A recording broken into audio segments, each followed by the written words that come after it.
Na-experience mo na ba na makapunta sa Singapore kahit nagtatrabaho ka sa Korea? Yung gumising sa harapan ng dagat at makahuli ng malaking isda. Labangos. Yung sumisid sa napakalamig na ilog.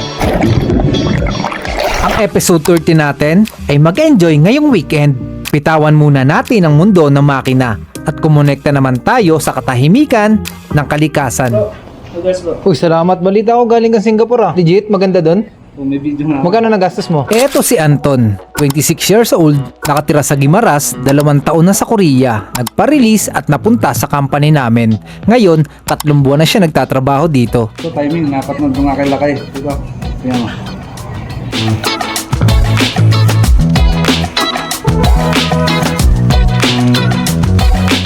Hey, what's up guys? Dito kami ngayon sa Singapore Airport. At grabe, sa airport pa lang, ang ganda ng mga views. Nakiusap ko kay Anton na i-vlog yung pag-tour niya sa Singapore. Pinansin ulit, may pangalawang atraso kasi mga mukhang bata. Hindi lang para ipakita ang ganda ng Singapore, Hey guys, welcome to our vlog. It's our second day and para na rin malaman ng ibang EPS worker na kahit nagtatrabaho kami dito sa Korea, ay pwede kaming makapagbakasyon sa ibang bansa.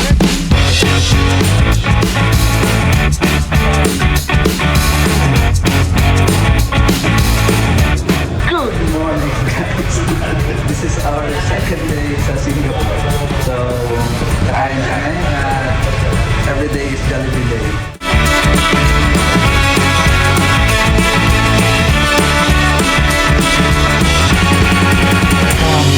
Camping.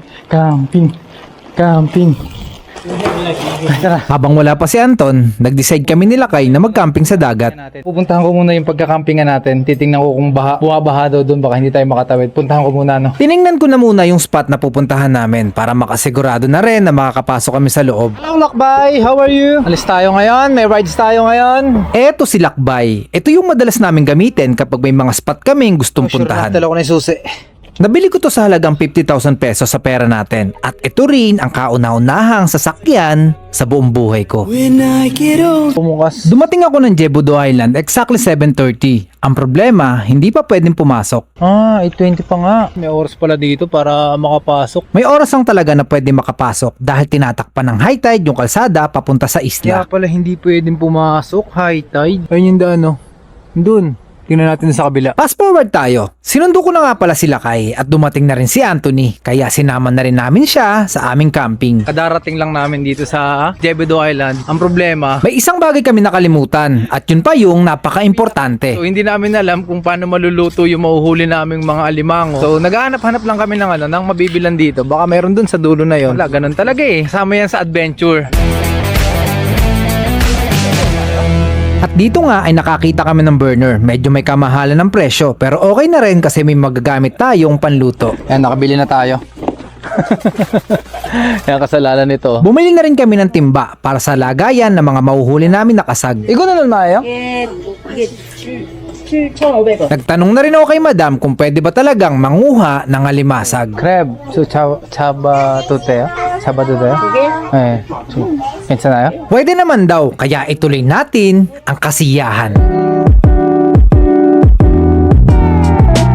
Dito na tayo maglatag. Hindi naman siguro abot yung tubig dito, no? Low tide, no? Kung umabot man yan, mararamdaman natin. Ayusin lang namin yung mga gamit namin, guys, no? Kasi dito kami kukuble, dito kami nakakuha ng spot sa lugar na yan. So ito yung mga tent namin, yung mga panlatag, mga pantulog, and then yung lutuan namin. Ayusin lang namin. Naitayo na rin namin yung tent na aming tutulugan. Hindi ko na lang naipakita kasi sobrang dilim. Pag umaga, kitang-kita na yung dagat. So bukas nyo na makikita yan. So bumili lang kami ng tigi-isang bota para walang agawan, pare-parehas. And then ito yung gagamitin namin panghuli ng ng alimango. Nagluto na rin sila Kay para sa aming gabihan dahil pupunta rin kami sa gitna ng dagat para manguha ng alimasag. So ayun, no, nagluluto po si Chef Boy Lakay. Chef Boy Lakay. Ayan. Dito na kami nagluto, guys. So, andito naman yung tulugan namin. Tingnan niyo yung loob. Ayan, no.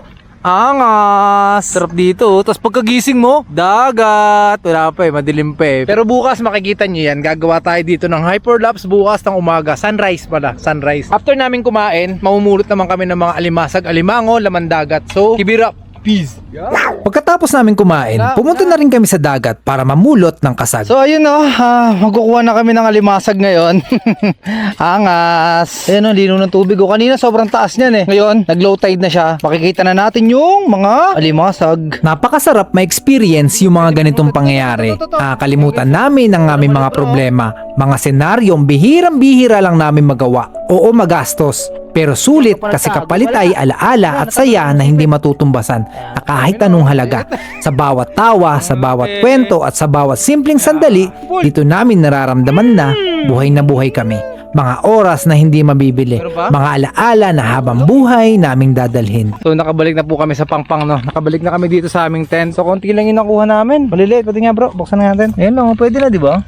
Papakuha na lang siguro namin yung maliliit and then yung malalaki lang na lang yung ititira namin. And thank you pa rin kasi may nakuha pa rin. Hindi pa rin kami na zero. Ganun talaga eh. Hindi naman araw-araw Pasko, diba? At least binigyan tayo. Tutuin lang namin yung nakuha namin. Hindi na namin naluto yung alimasag sa sobrang pagod, kaya nagaya na akong magpahinga. Yo, what up? Nakakapagod. Isang nakakapagod na gabi, no? Sumakit yung ano ko dun. Sumakit yung pa ako dun sa pagkuha ng mga crab. Although, maliliit lang talaga yung nakuha natin. Pero all good sign, diba? At least may biyaya tayo nakuha. So, yung mga maliliit, pinakawalan na namin. Yung malalaki, yun yung kakainin namin bukas. So, hindi na namin siya maluluto ngayon kasi pagod kaming lahat. And then, bukas ng umaga, gagawa tayo ng mga encouragement sa mga taong nawawala na ng pag-asa. So, yun lang. Good night everyone. Sa lahat ng followers ko dyan ni Royce Vlogger. Good night sa inyo. Peace out.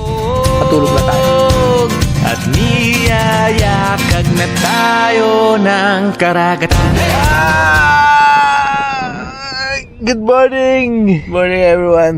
Good morning Anton. Ay! Gising na, uulanin na tayo. Guys no, good morning po. And papakita ko sa inyo yung harapan namin. Ayan. Sarap gumising ng ganito yung makikita mo sa umaga. Ilakay, Anton, uulan na. 5:30 na. Sabi nila maaga daw silang gigising. Kaya muna silang istorbohin. Pakita ko sa inyo yung labas. Papakita ko rin sa inyo kung saan kami nagpulot ng ng crab. Doon nga pala kami namulot ng crab kagabi. Doon. Galing kami doon sa pinakadulo na yon. Kasi kapag gabi, naglo-low tide yan. So pwede kayo mamulot dito ng crab. And then doon naman kami nag-camping, di ba? Ang lawak oh, halos walang tao. Kami lang ang nandito sa lugar na to. Ito naman yung itsura nung pinaglutuan namin. Andun yung mga gamit namin, oh. Halos walang tao, oh. Halos kami lang nandito eh. Ang ganda ng spot na napuntahan namin. Pero kapag Sabado-Linggo, maraming tao dito. Punta lang kayo dito kapag trip nyo mag-camping, gusto nyo mapag-isa, gusto nyo mag-detoxify ng inyong mga iniisip. Ayan, Jebudo Island. Puyat! Ang ating Anton. Good morning bro. Ano kasi na nakatulog? Habang nagpeprepara si Lakay para sa aming almusal, naisip ko na maglakad-lakad lang muna at damhin ng simoy ng hangin. Cleansing lang tayo ng ating kaluluwa. Syempre kasama ang dasal dyan. Encouragement lang sa mga makakapanood nito at sa mga makakapanood pa at sa mga nanonood ngayon. Kung may mga happenings kayo sa buhay or may mga ginagalaan kayo or may mga gusto kayong ipakita sa tao sa social media, ipakita nyo. Hanggat wala naman kayong ginagawang masama, hanggat napoprovide nyo naman yung mga pangangailangan ng family nyo, ng anak nyo, ng magulang nyo, pakita nyo, wala namang masamang gumawa tayo ng magagandang memory, diba? Kahit ano man gawin natin sa buhay, maganda man o mabuti, may masasabi at di masasabi pa rin ng tao dyan. Gumawa ka ng masama, may masasabi sila. Gumawa ka ng mabuti, may masasabi sila. So, gawin na lang natin ang gawin kung ano yung gusto nating gawin, diba? Hanggat wala tayong tinatapakan na tao, wala tayong sinisirang buhay, di gawin lang natin ang gawin. Kaya yung ibang tao, hindi nila nagagawa yung gusto nilang gawin kasi lagi nilang iniisip yung sasabihin ng ibang tao. Kung ano yung gusto mo, gawin mo. Hanggat wala kang ginagawang masama, wala kang tinatapakan na tao, gawin mo. Maraming salamat sa mga kapanood nito, at sa mga followers ko dyan, sa subscribers ko dyan. Ililipat na namin yung tent kasi 6:30 uulan daw eh. So tamang tingin-tingin lang muna tayo dito sa dagat. Tanamnamin muna natin ang simoy ng hangin. So yun lang.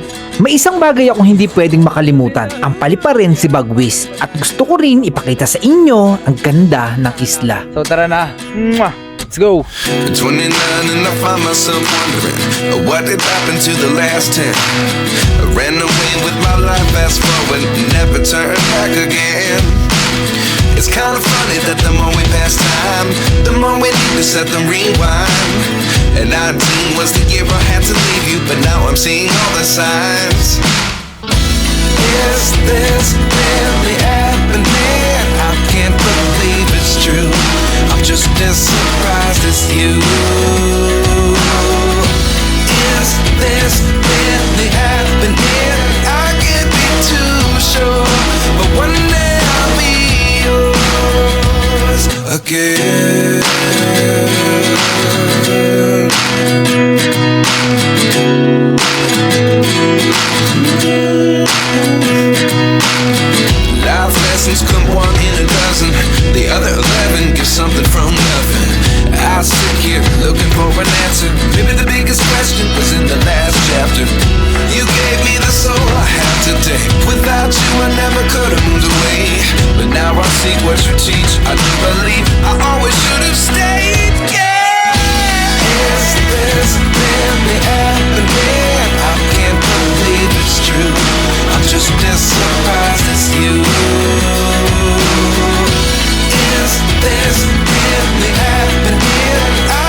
muna natin ang ating paglalakbay. Abangan nyo ang ating part 2, ang paglakbay namin sa napakalamig na ilog dito sa Korea.